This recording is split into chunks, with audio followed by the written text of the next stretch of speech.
தமிழ்நாடே கேள்விப்பட்டிராத அதிரடி விலை குறைப்பு super Saravana stores. GT Holidays, South India's #1 travel brand. You know you are special when you're with GT Holidays. பழைய நகையை கொடுத்து பை டு 11 monthsல அதே அடைக்கு புது நகையை எடுத்துக்கோங்க. எக்ஸ்ட்ராவா ₹1 தர வேண்டாம். Magic old gold exchange. Ettayapuram காவல் நிலைய ஆய்வாளர் செந்தில்வேல்குமார் தலைமையிலான போலீசார் எட்டயபுரம் தூத்துக்குடி தேசிய நெடுஞ்சாலையில் 10ஆம் தேதி வாகன சோதனையில் ஈடுபட்டுக் கொண்டிருந்தனர். அப்போது அவ்வழியாக நம்பர் பிளேட் இல்லாமல் சந்தேகப்படும்படியாக வந்த ரேஸ் பைக் ஒன்றை தடுத்து நிறுத்தினர். அந்த பைக்கில் வந்தவர்கள் போதையில் இருந்ததால் அவர்களை காவல் நிலையம் அழைத்து சென்று விசாரித்தனர். அதில் அவர்கள் விளாத்திக்குளம் மீரான்பாளையம் தெருவை சேர்ந்த 19 வயதான அஜய், 18 வயதான ஆகாஷ், கோவில்பட்டி சீனிவாச நகரை சேர்ந்த 23 வயதான தினேஷ் என்பது தெரிய வந்திருக்கிறது. மேலும் அவர்கள் கோவில்பட்டிக்கு சினிமா பார்க்க செல்வதாகவும் கூறியுள்ளனர். இதையடுத்து நம்பர் பிளேட் எங்கே என்று போலீசார் கேட்டபோது வீட்டில் பத்திரமாக இருப்பதாக அஜய் தெரிவித்துள்ளார். நம்பர் பிளேட்டை எடுத்து வந்து காண்பித்துவிட்டு பைக்கை எடுத்து செல்லுமாறு போலீசார் தெரிவித்துள்ளனர். இதனைத் தொடர்ந்து அஜய் வீட்டிற்கு சென்று நம்பர் பிளேட்டை எடுத்து வந்து காண்பித்துள்ளார்.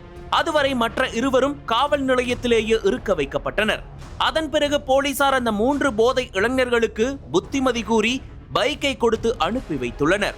அங்கிருந்து புறப்பட்ட போதை கும்பல் காவல் நிலையத்திலிருந்து வெறும் 100 மீட்டர் தொலைவில் தேசிய நெடுஞ்சாலையின் சர்வீஸ் ரோட்டில் நின்று கொண்டிருந்த ஸ்கார்பியோ கார் அருகே சென்றுள்ளனர். பின்னர் காரில் இருந்த ஓட்டுநர் தருமபுரி மாவட்டம் காரிமங்கலத்தை சேர்ந்த சார்லஸ் என்பவரிடம் 3 பேரும் புகையிலை கேட்டுள்ளனர். அவர் புகையிலை இல்லை என கைவிரிக்கவே போதையில் இருந்த கும்பல் அவரை அடித்து காரில் இருந்து இழுத்து கீழே தள்ளியுள்ளது. மேலும் அவரிடமிருந்து மொபைல் போனையும் ₹2000 பணத்தையும் பறித்து ஸ்கார்பியோ காரை எடுத்துக்கொண்டு தப்பித்து சென்றுள்ளனர். மூவரில் காரில் இருவர் தப்பி செல்ல மற்றொருவர் பைக்கில் பின்தொடர்ந்து சென்றுள்ளார். இதுகுறித்து எட்டயபுரம் காவல்துறைக்கு தகவல் தெரிவிக்கப்பட்டதை தொடர்ந்து கோவில்பட்டி, விளாத்திக்குளம், தூத்துக்குடி மற்றும் மாவட்ட எல்லைகளில் செக் போஸ்டுகளில் போலீசார் உஷார்படுத்தப்பட்டு கார் கடத்தல் கும்பலை தீவிரமாக தேடினர். எட்டயபுரத்திலிருந்து தூத்துக்குடி செல்லும் நெடுஞ்சாலையில் கார் செல்வதை கண்டுபிடித்த போலீசார் அந்த ரூட்டில் விரட்டி சென்றனர்.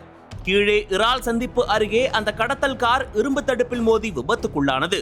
அப்போது காரில் இருந்த ஆகாஷ், தினேஷ் ஆகிய இருவரும் பின்னாடியே அஜய் ஓட்டி வந்த பைக்கில் ஏறி 3 பேரும் தப்பி சென்றனர். போலீசார் அவர்களை கசவன்குன்று காட்டு பகுதியில் சுற்றி வளைத்து பிடித்து கைது செய்தனர். மேலும் காரையும் மீட்டனர்.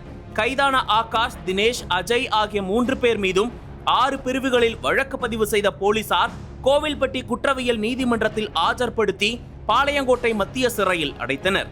இதில் தினேஷ் மீது தூத்துக்குடி மாவட்டத்தில் 10க்கும் மேற்பட்ட கிரைம் வழக்குகளும், அஜய் மீது 2 வழக்குகளும் நிலுவையில் உள்ளது குறிப்பிடத்தக்கது.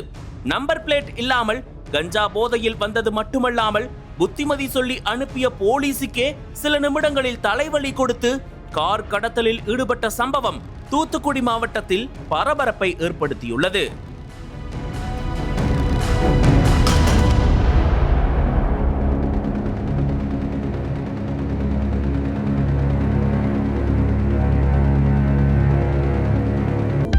அனல் பறக்கும் செய்திகளை அப்டேட் செய்து கொள்ள நக்கீரன் களத்தை இப்பவே சப்ஸ்கிரைப் பண்ணுங்க.